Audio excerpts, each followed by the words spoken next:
how difficult must it be to get rid of everybody? Yeah. OK, Gail, thank you for that. Sanjeev, what do You know what's sad, too, is a lot of times people have no consciousness when they're emailing each other. Yeah. You know, that's what's sad about it, is... It's, I think, you know, I mean, we've talked about it quite a bit in the past, but this idea of putting endless personal information out online just seems bizarre to me, and really alien. Well, it's a vicarious form of fame, isn't it? You kind of like, you know, it's out there, everybody can see it. Never thought of that. That's, you know, and so it's a way of kind of going. It's, you know, the thing on Facebook where people kind of say, I have 7,000 friends. Yeah. And you say, you've just redefined the term friend. Yeah. It's now become this. It's not become the thing that it traditionally was. Good point. You should borrow a pound from each one of them. See how much friends they really are. Yeah. If they lend it to you, they're a friend. That's right. If they give it to you, then they're a very close friend.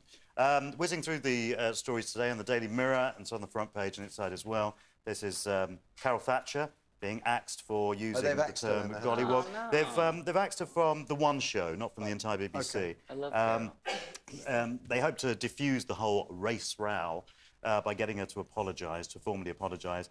She says, I'm completely baffled by all the fuss that's being made about this. It was a private conversation between people. I've nothing more to say on the matter. I think she felt she didn't have anything to apologise No, for. I think, you know, perhaps the most kind of sensible thing to have done would have been to kind of just say, look, I'm really sorry. It wasn't meant to be in that thing, and move on. I think that the saying, look, it was a private conversation, so it's no one... Well, it's not a private conversation anymore. No. So it's become very public.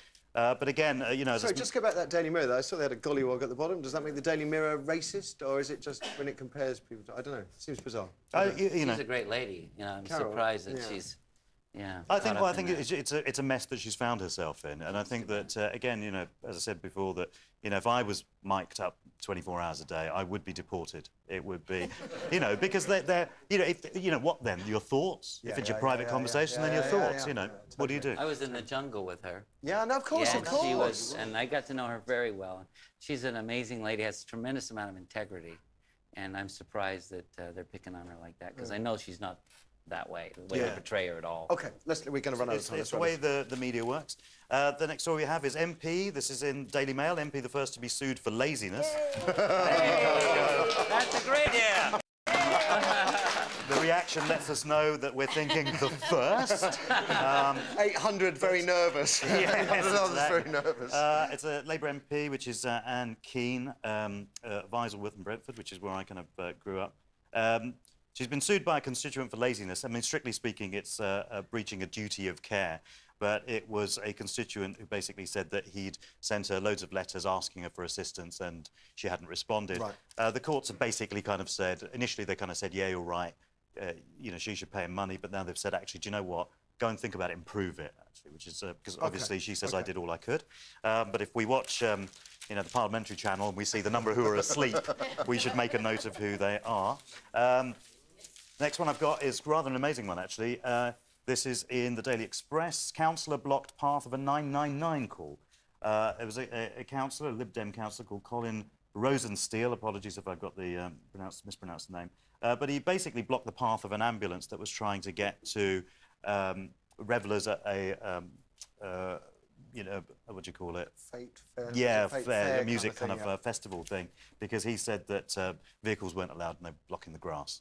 And once they got in, they drove round him, they got in, he then locked the gate until a copper came round and opened it up. And you kind of go, these people are councillors. OK, and one last quick one from you, which is the big story of the day. This is the big story of the day.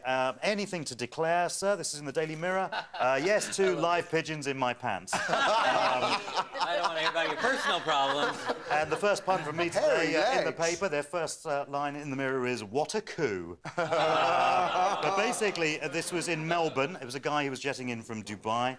And he had 2 bird eggs in his luggage and 2 paper tubes down his socks, which had live pigeons in it. And you just think, well, maybe the title could have been Bird Flu, of course. But it's tweetable. Yeah, very good. But also, you kind of think, is there a kind of, like, you know, pigeon smuggling ring going around that I didn't know about? Oh, my because if they really want that many... We've got loads here. Yeah. Take them. Take them, we can arrange a flight. OK, nicely done, folks. After the ads, your thoughts on this story about prayers for patients. The nurse Caroline Petrie, does she deserve the sack for breaking rules which ban staff from pushing their faith onto patients? 0207 173 5555 is the number for your thoughts. As I said earlier, it seems extreme to me. I mean, she could have prayed for the woman anyway, without asking permission. No one would have been any the wiser. So have her good manners rather than her faith landed her in trouble? Should she get the sack? We'll find out your thoughts after the break. Florence Nightingale. Like a child with a toy. You're watching the Right Stuff with Sanjeev Bhaskar, Gail Porter, and our very special guest, Jimmy Osmond, cartoon. Is soon to be seen, by the way, touring the country in Chicago as well. Chicago, Billy Flynn. Way, once you got your lines learned. I'm working on it. Still to come this morning on this show, is it wrong to put your kids through a TV experiment like the one on Channel 4 at the moment? 20 kids under 12 living together without parents, the result bullying, tears, heartbreak, violence. Would you let your children take part in a show, sorry, in an experiment like that? 0207 173 5555, that's the number to dial. But first, prayers for patients. We're asking if nurse Caroline Petrie from Weston-super-Mare deserves the sack for breaking rules which ban health workers from promoting their beliefs at work. Mrs Petrie has been suspended after asking a 79-year-old patient if she'd like her to pray for her recovery. The patient politely declined the offer. Another nurse then reported Nurse Petrie to North Somerset Primary Care Trust.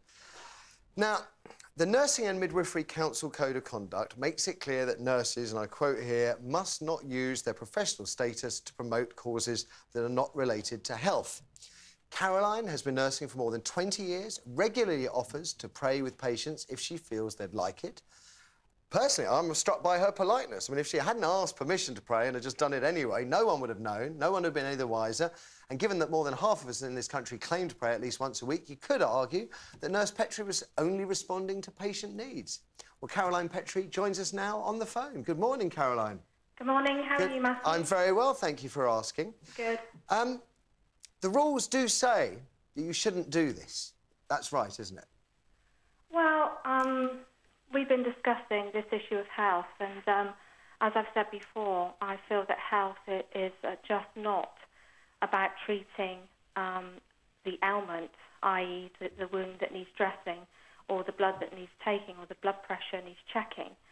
Health, we're dealing with people, and people are more complicated than just what they're suffering from. Ain't that the truth? And I believe that there is 3 parts to health. You've got the physical, you've got the mental, and you have got the spiritual. And all 3 need to be in balance with each other to function normally, I believe. OK.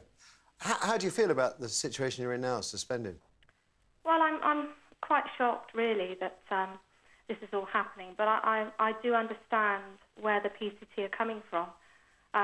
They are a very good trust to work for. I've been really enjoying my job there, and basically they're just taking into consideration their patients. They have a very high quality of nursing care. All the staff, the team, work very hard all week to make sure that they give excellent, high standard of nursing care to the patients.